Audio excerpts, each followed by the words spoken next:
Bismillahirrohmanirrohim. Alhamdulillahi robbil alamin. Assalomu alaykum va rahmatullohi va barakatuh. Omonmisiz ey do'stim? Alloh subhanahu va taolo har bir insoniyatni yaratib, ba'zi insonlar ustlaridan javobgar, rahbar etib tayinladi. Alloh taolo ota-onani farzandi ustidan, erni ayoli ustidan, ota-onani farzandlari va nevaralari ustidan rahbar qilib qo'ydi. Ba'zi bir tashkilot yoki davlat rahbarlarini o'z xodimlari va xalqlari ustidan javobgar qilib qo'ydi. Demak, bu dunyoda har bir inson ma'lum bir doirada, ma'lum bir shaxslar ustidan javobgar ekan. Mana shunday javobgarlik hissida eng asosiysi, eng fundament bo'lgan javobgarlik bu ota-onaning zimmasiga tushadi. Ota-ona doimo o'zining kelajak avlodini nafaqat o'z oilasi uchun, balki millati, xalqi, vatani, yurti, din va diyonati uchun solih farzandni tarbiyalashlik eng katta mas'uliyat burchidir. Har bir ota-ona o'zini farzandini salohiyatli bo'lishligida ma'nan sog'lom, jismonan sog'lom, albatta dunyo qarashi keng bo'lgan, e'tiqodi mustahkam bo'lgan farzandni tarbiyalashi jamiyat uchun, ummat uchun juda manfaatli ish bo'ladi. Payg'ambarimiz sollallohu alayhi va sallam aytadilar: har biringiz rahbarsiz va har bir rahbar qiyomat kunida Alloh taolodan qo'l ostidagi shaxslar haqida so'ralinadi dedilar. Demak, Alloh subhanahu va taolo har bir ota-onadan farzandining qilgan xatolari ustida so'rog'i savoli bo'lar ekan.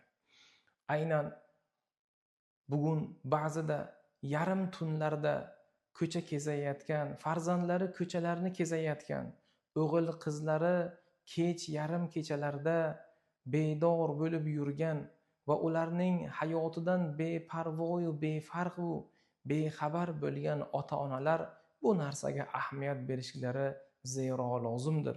Chunki bu oqibat farzandlarning, yoshlarning tunda kezishlari, ko'chama-ko'cha kezishlari, o'g'il bolalar va qiz bolalarning o'zaro hazilomuz holatida bir-birlariga juda yaqin bo'lgan holatda munosabat qilishliklari bu oxir oqibat katta og'ir gunohlarni paydo bo'lishiga, oxir oqibatda ota-onalarning yuzlari yerga qarab qolishiga sabab bo'ladigan gunohlariga zamin bo'lib xizmat qilishi mumkin. Shu uchun har bir ota-ona farzandini qayerga boryapti, xususan qizlarini kimlar bilan do'st bo'lyapti, kimlar bilan birga yuryapti, qaysi ko'chalardan o'tyapti, qaysi eshiklarga kirib chiqyapti, bulardan albatta xabardor bo'lishlari va ularga juda e'tiborli, nazoratli bo'lishlari lozimdir. Zeroki Alloh subhanahu va taolo bizlarni otashi do'zaxdan ogohlantirib aytadi: ey insonlar, ey musulmonlar, yoqilg'isi insonlar u toshlardan iborat bo'lgan do'zaxdan o'zlaringizni va ahli oilalaringizni himoya qilinglar, saqlanglar deya Alloh bizlarga marhamat qilib turibdi.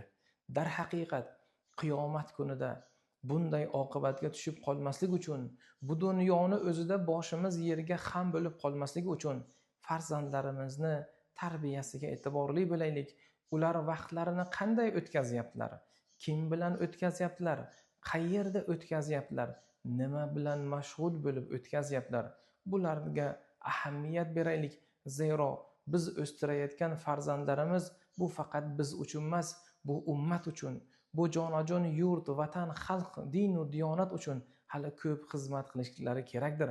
Darhaqiqat yoshlari sog'lom bo'lgan, yoshlari baquvvat bo'lgan, yoshlari iymon e'tiqodli bo'lgan yurt doimo faqat va faqat gullab yashashlikka loyiqdir. Assalomu alaykum va rahmatullohi va barakatuh.